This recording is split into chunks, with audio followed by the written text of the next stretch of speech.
Okay, so let's start with our discussion for today. No?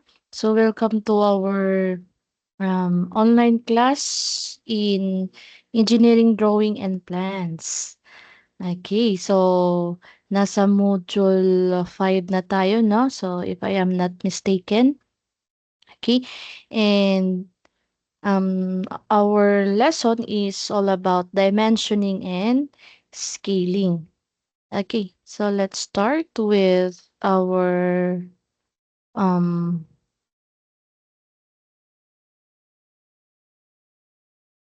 our learning objectives. Okay, so our learning objectives is at the end of the chapter. The learner should be able to perform accurate scale format to be used in engineering drawing and plans. So more specifically, this topic or this lesson is all about scaling, no? Scaling. Now, um, we have here discussions regarding how to perform accurate scale format. No? So how to perform accurate scale format or scale conversions. Okay, so by the use of rulers, no? So we have an intended scale rulers or any other digital tools. But here specifically in engineering drawing and plans, we will use scale rulers. No? So and this rulers no, is used to measure and interpret scale drawings correctly. No? Okay, so first, we have here the the first step, no, which is to understand the scale format. No? So before we proceed on understanding the scale format, so we'll define or let's define what is a scale. uh. So based on the slide, scale is a way of representing a real world objects, no? A real world objects or structures, no? On paper at a smaller or large size while keeping all proportions accurately. No? So let's say for example class, no, yung annex building ng National University Manila. No, we can corporate the drawing, no, the exact size of that annex building.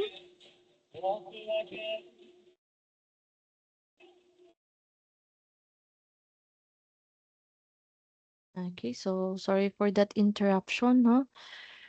Okay, again, um, one of the example is the drawing, no? The drawings of annex building, no? Of National University Manila. No, we cannot incorporate the exact size of this building into drawing, no? So what we are going to do is to scale, no, the size from the real world to the paper, no, which is smaller size, no? So that is what we call a scale, no?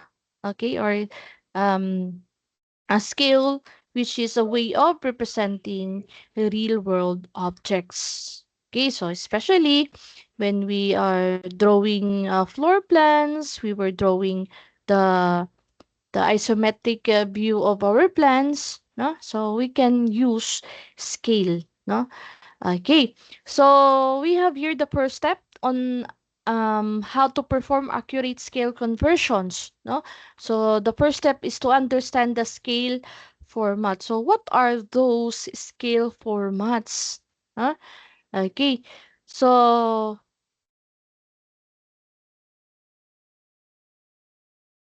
next na lang ito na slide. Okay, so the first step is to understand the scale format. Now, we have the example of scale format. Okay, so I am admitting some of students now. Okay, so we have here the example. No? Example is 1:100. No? So you can see class on the slide. No? So this is our scale rulers to be used on our engineering drawing and plans. No? So as you can see on the second or the third image, so we have here a scale 1:100. No? This side. No? So take a look at on the right side of the image. So as you can see class, meron tayong scale dyan. So dito natin madidetermine or ma-identify, no? Anong klaseng scale ang ginamit natin. Okay. So, let's say for example, we will use 1:100. So, what does it mean? Oh? So, understanding the scale format as represented on this ruler, no, which is the metric example, which is 1:100. No? So, ang nakasulat dyan is the ratio. No? The ratio or fractions. Let's say, for example, 1:100, right? So this means that we have 1 unit of drawing and that is equals to 100 units in the real life. Okay? So, ano ibig sabihin ng 1:100? So, 1 means 1 unit on the drawing, but in the real life, that is 100 units. If you will use 1:100. Okay, so that is an example lang. So, what are the other ratios? No? What are the other metric scale in ratio format? No? So, you can see here in the first image, we have 1:100. We have 1:200. No, we have 1:250, 1:300, and 1:400, and 1:500. Okay, so ang hindi lang dito nabanggit is 1:50, no? So, meron pa tayong 1:50 and so on. So, madami class. Meron pa ngang 1:450, no?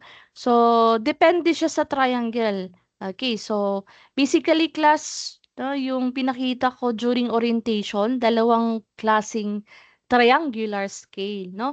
May iba't ibang scale.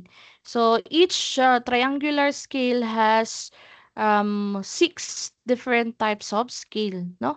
In fraction, no? In fraction or in ratio. Okay. So on and that is the first step, no? The first step is to understand the scale format. Okay. So again, no, take a look at on your triangle. No? Kung may hawak kayo na triangle, i-familiarize nyo kung ano-anong klaseng ratio or fraction yung nandyan sa triangular scale nyo. Okay. So, basically class, ang gagamitin natin is isang triangle lang. No? Isang triangle na merong 6 na format. Okay. Okay. So, I hope yung nasundan, no? Okay. So, eto, understanding the scale, ito yung example natin, no, na binanggit ko kanina, which is 1:100. So, this means 1 unit on the drawing is equals to 100 units in the real life. Okay, now, so I have here an image, no, an example drawing. Okay, so take a look at on the figure class. This is a framing plan details. And that is 30 meters per span. So as you can see on the drawing class, meron tayong ginamit na scale dito, no, as presentation lang. Okay, so we have 1:100. No? Ibig sabihin, 1 unit in the drawing, 100 units in the real life. Okay, so ito yung example, ano, um, drawings, more specifically, bridge, no? So, this is a new construction of bridge somewhere in Quezon Province, no? Okay, so that's it, no? So, this is an example. So, take note, no? In every drawing, merong title, which is framing plan. Meron tayong longitudinal section. Then, sa baba nito class, no? So nandito yung specified scale na ginamit, no? So hindi ito mawawala every drawings, no? Kasi ito yung basihan kung anong scale, no? Kasi meron iba't ibang klase. Let's say for example, meron tayong 30 meters here, no? 30 meters in the drawings, but 30 meters in actual, ilan yun? No? So, magbabase tayo sa scale. Okay? So, that's it. No? Another, we have figure 2. No? The plan and elevation drawing. Again, the drawing ito ay the new construction of a bridge. No? So, this is specifically a bridge. Okay? So, we have here a plan and elevations. And it uses scale 1 is to 60. No? So, this time, gumamit itong drawing na to ng 1 is to 60. Okay? So, again, if you are um, making drawing, making plans, no? So, don't forget to specify also what kind of scale, no? Okay. So we have here another figure. Okay. So that is regarding paraffin joint detail and deflection joint detail and the sections. No? So kung mapapansin nyo, below the title of the drawings, merong naka-indicate na scaling. No? And that is 1 is to 10.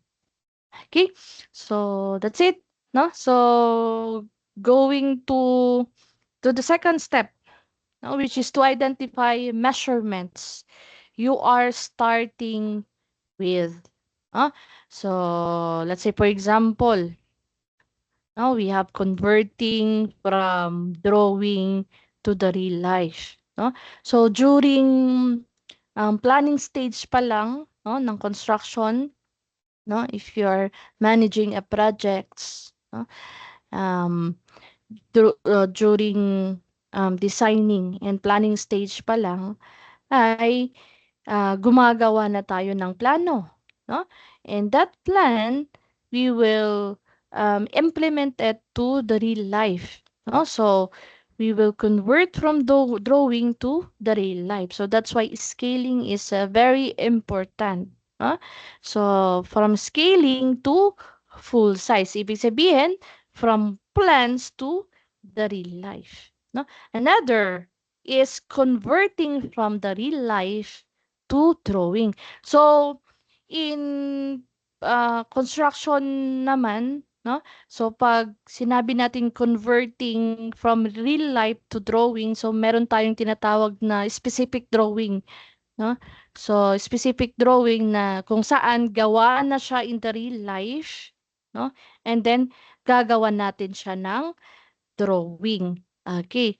So, that's it. No? So, hindi siya, actually, this is the two kinds of um, drawings, no? Converting from drawing to real life and converting from real life to drawing. Okay? So, any questions, by the way? So, may questions ba?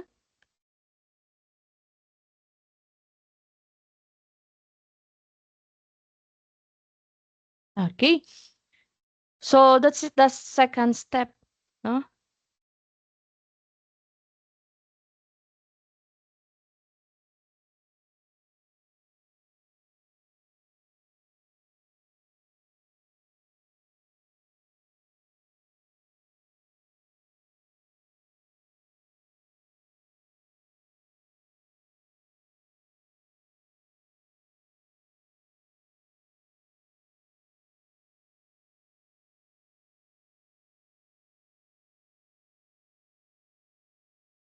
Okay, I hope you understand, no, on the second step. Okay, so I-mention ko lang pala class, no? So, itong converting from real life to drawing, yung na-mention ko kanina. So, this is what we call as-built drawing, no? So, let's say for example, no, may hinahawakan ka na projects, no? A specific projects. Okay, not necessary, no? Kasi yung as per plan natin class, may mga changes talaga along the way, no? So may mga changes talaga along the way. So that changes, no? That changes is what we call as-built drawing, no? So technical drawing ito na showing building or structures as it was actually constructed. So, ibig sabihin, gawa na siya, and then gagawa natin siya ng as-built drawing, no? So, magiging familiar kayo niyan, no? So, on your OGT, no? For the near future. Okay. So, ito namang converting from drawing to real life, no? This is a drawing, no? During planning and designing, no? Okay. So, that's it. So, going tayo sa third step. Ah. So, use the conversional or conversion formula. Okay. So, when we say from drawing to real world or real world size, we have real size. Real size is equals to the drawing, drawing size multiplied by the scale factor. Huh? So, magko-convert tayo, class. Okay. So, let's say, for example, ah, so we have 1 is to 100. Ah, okay. Diba, na-mention kanina ni ma'am that 1 is to 100 means 1 unit on the drawing equals to the 100 units in the real world. Okay. So, anong ibig sabihin ng units, ma'am? No? Anong ibig sabihin ng units? So, pag sinabing units class, no, it must be consistent. Kumbaga, sa isang buong compilation ng drawing, no? So, it must be consistent unit, no? It can be in meters, in millimeters, it can be centimeters or meters. So, let's say, for example, we have centimeters, no? So, drawing of annex building, lahat ay naka-centimeters. Huh? Okay, so drawing ng JMB, no? So lahat ay naka-millimeters, no? So depende na lang. Okay? But it must be consistent, no? Consistent yung drawings. Okay. So, ibig sabihin class, sa front view, rear view, yung mga elevation doon ay naka-millimeters, no? Pagdating sa floor plans ay naka-centimeters, no? That's not good in drawings, no? So, it must be consistent. Pag sinabing elevations, kung gumamit ng centimeters, centimeters din yung mga floor plans, no? Yung dimensions of floor plans. Okay. So, example of conversions of 1 is to 100 scale. Okay, so in drawings, no, let's say for example, we have 1 centimeter. Take note, we have 1 centimeter in drawings. In the real world size, we have 100 centimeters or 1 meter if we have 1 centimeter in drawing. Okay, so punta tayo dito sa example natin, no, sa slide. So, example metric. If the scale is 1 is to 100 and a wall measures 5 centimeter on the drawing, so we have 5 cm. Okay, so we have 5 cm, no, the thickness of the wall multiplied by 100. This is 100 cm and that is equals to 500 cm. Okay, so if you want to convert it into meters, so we have 5 meters. Okay, so another thing. So let's say we have 5 mm. Okay. So, what if we have 5 mm? Saan natin i-apply yung 5 mm? Okay, so dito na lang sa window, no? Window sill. Okay, so when we say 5 mm, so that means when we will use 1:100 scale, that is equals to 500 mm. Okay, 500 mm if we have 5 mm on drawings. Okay, so i-apply natin siya sa mga drawings ninyo, no? So, we always use mm, right? Okay, so i-visualize nyo class na let's say in drawing we have 5 mm, no? On the real world size, no? Sa totoong buhay, yung 5 mm, that is equals to 500 mm, no? Or millimeters, no? So, if i-convert pa natin siya into meters, ibig sabihin, we have 0.5 meters. So, if you measure 3 centimeter on the floor plan at 1:100 scale, what is the actual length in the real life? Sige nga, kung nasundan niyo si ma'am.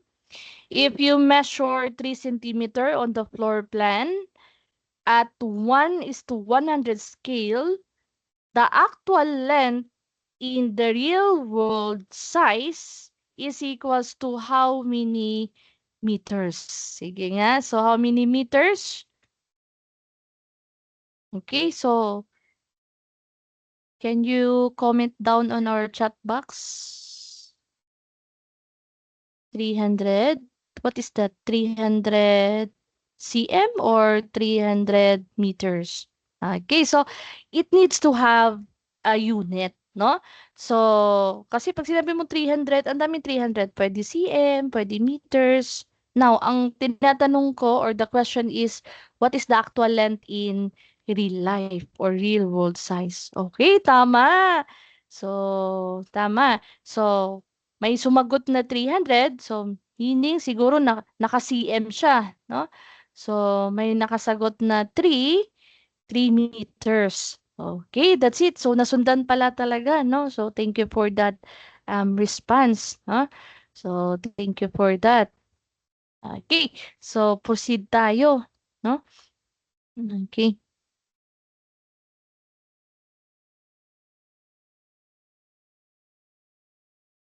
Okay, so kanina class, no? From the drawing to the real world size. Ngayon, from real world size to drawing size. No? Okay, so drawing size is equals to real world size. Okay, so drawing size is equals to the real world size. And it must be divided into what? Into scale factor. No? It must be divided into scale factor. Okay, so let's say for example, huh? If the real world size is 3 meters and the scale is 1:100, no? So it means to say class that the 3 meters, no? Iko-convert muna natin into centimeters, no? Gaya ng ginawa natin kanina, yung 300 centimeters, iko-convert natin sa meters. Ngayon, paatras tayo. So, from 3 meters, so we will convert it into centimeter. Take note that in 1 meter, we have 100 centimeters. Okay, so given natin is 3 meters. So, 300 centimeters is equals to 300 centimeters rather divided by 100, and that is 3 cm in the drawing, no? Sa drawing tayo, class. Okay. So, that's in the drawing size. Okay, so another question, no? So you might be answering it in our chat box. If the real size is 10 feet, sige nga. If the real size is 10 feet and the scale is 1/4 inch, huh? So we have 1/4 inches, no? Pag sinabing 1/4 inches, mag-insert tayo dito.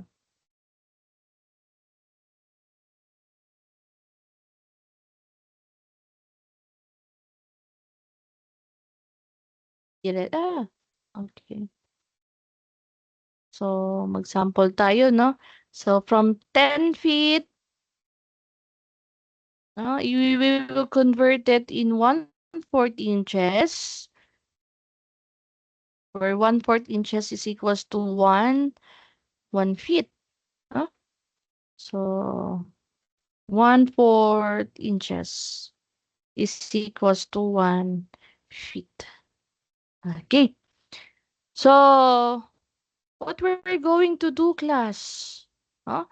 So take note that 1/4 is somehow 0.25 inches per feet, right? Okay. So if we have another insert na lang ako. If we have 10 feet, huh? 10 feet in the real world size, no?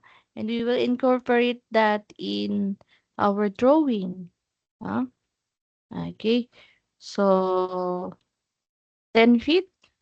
So, ilan yan? Ilan yan sa drawing? Okay. So, 10 feet, no? Multiply by 0.25 inches per feet. No? So, what is that equal to? No? So, 10 feet. Yun, may nagsagot. Wow, tama. 2.5 inches. Okay, maka-cancel kasi class yung feet. Ang matitira ay inches. So, that is equals to 2.5 inches. Okay. So, mga engineering talaga, no? Okay. So, that's it. Huh? So, that is our third steps. Huh? So, what would be our fourth steps? Huh? So, on our fourth steps is to use the right tool. Huh? Okay? So, to use the right tool. Huh? So, pag sinabing right tools, in we will using a scale ruler. No? So, sa scale ruler, gagamit tayo ng metric or imperial. Now, we will use also calculator para sa fast and accurate conversion. Kagaya kanina, no? Nag-convert tayo. No? So, another thing, no? Kasi in the near future, gagamit din tayo ng AutoCAD, no? When it comes to drawing, no? So, AutoCAD or another or any digital, no? Para mapabilis yung or software para mapabilis yung drawing natin. So, it does, no? It do automatically the conversions, no? Okay? Pero ganun pa man, no, we need the foundation, which is the engineering drawing para pagdating sa software, sa CAD drawing, no, mabilis na lang. Okay? So it does or it has or need to have understanding the foundation, no, the foundation of scaling, no. So rather than drawing in CAD software, ah, so mabilis na lang siya. Kasi sa software kasi sa AutoCAD, meron na tayong i-input lang natin doon yung kinds of units na kailangan natin, no? Okay? And it must be automatically, huh? So, kumbaga siya na yung gagawa, automatically gagawa ng size na kailangan natin. And at the same time, meron na din sa AutoCAD software yung scaling, no? So, may mga scaling na doon. Okay? So, um, by using the right tools, no? So, since this is engineering drawings and plans, no? And it must be um the output is using your hand or free hand, no? By using also the specific tools or the right tools. Okay? So that's it, no? So, hindi na papahabain ni ma'am yung discussion, and this would end our lectures for this topic, no? Okay? So, nag-focus tayo sa scale and dimensioning. For more question, class, no? So, kindly message me up, no? So, I am one message away from you, no? Okay, so again, I appreciate your joining our online class, no? Despite of our situations, no? So, okay, so ingat kayo lagi and see you on our next meeting, and that would be on Wednesday. Thank you. Thank you. Thank you. Bye-bye. Ingat. Bye-bye.